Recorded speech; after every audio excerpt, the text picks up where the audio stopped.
dated 16th January 1919. The 18th Amendment had just been passed. Alcohol is now banned from bars and restaurants. But there is one safe place where alcohol can still be found, a speakeasy. Well, when you discuss speakeasies, you got to go back to the origin of America's attitude towards alcohol.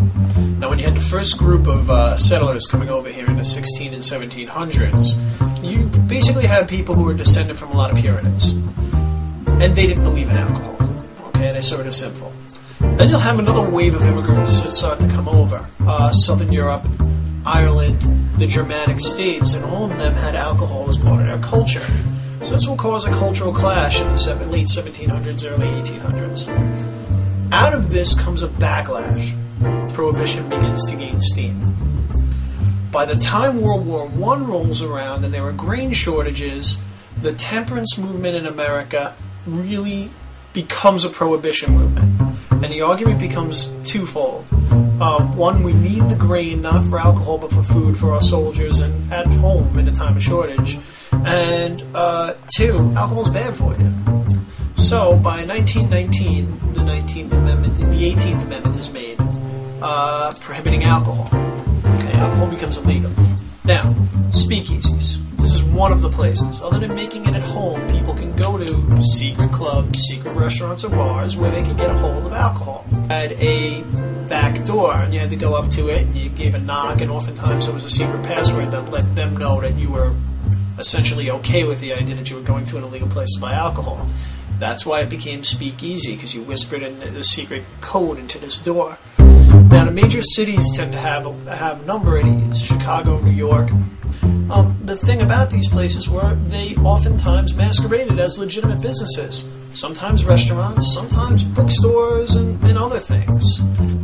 America will carry on this way until we realize that, ultimately, you can't legislate something away from people that they want. If they all want it, they really want it. In 1933, the 21st Amendment is passed, and it essentially repeals the 18th Amendment.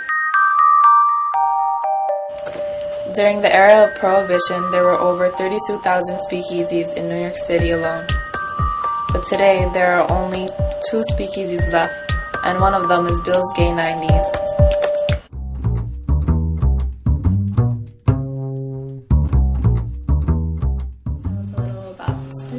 About the place. The building was built in 1865. It had 3 different owners, residents, and then Bill Hardy bought it in the early 1920s, and he was born in the 1890s, the Gay 90s, as they were called. So everything in here is from turn of the century, both floors, 1890 up to 1910. These are all American theater playbills and posters of that era. And downstairs is all sports, boxers, horses. And they operated on 2 floors as a speakeasy when they opened it up. So you could either go downstairs or up here. And these windows were all had heavy drapes in them, so you couldn't see in here. You wouldn't know anybody was up here. Have there been any changes from then and now?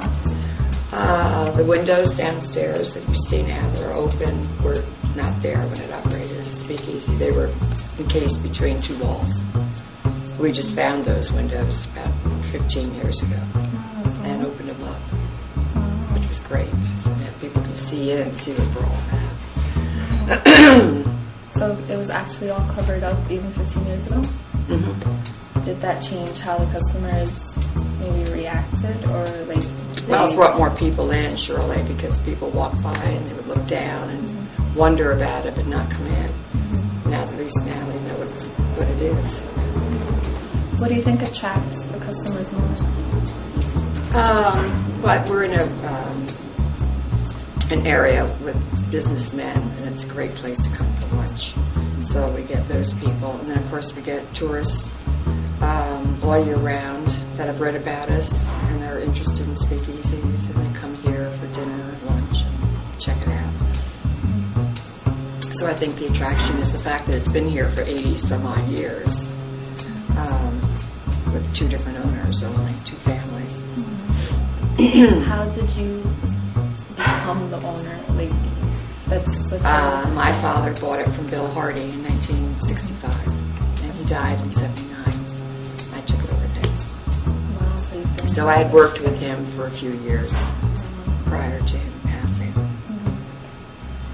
Does it make a difference to you personally, whether it's this restaurant or Oh, I have a great attachment to it, to the building. Unfortunately, we don't own the building, but I know every inch of it, and I've been here for such a long time now. And I really appreciate what this is all about. And I try to pass that on to all generations. A lot of people don't know what a speakeasy is, especially your generation.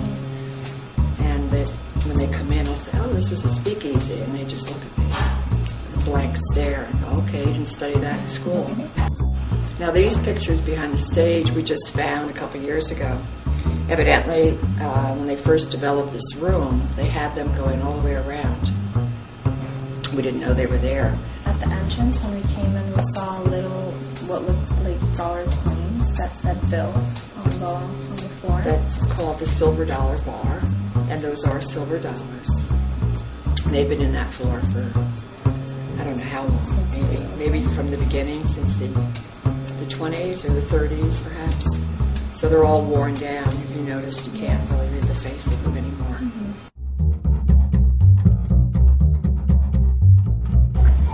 This passage has led many into a room that was well hidden. Speakeasy bars hid the alcohol from authorities. This bar specifically kept the secret passage room that led to the alcohol, preserving its historical meaning. This door was made to seem as part of the wall, so no one would suspect there was alcohol. When the bartender had to serve the customers, he would only have to go down and open this door. Today, it is used in the same way that it was used back in the early 1920s to store alcohol.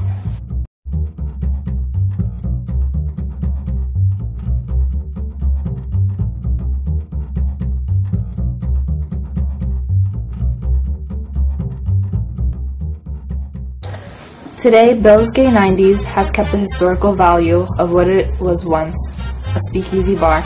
Regularly, people go in to have lunch or go at night to listen to jazz and have a good time.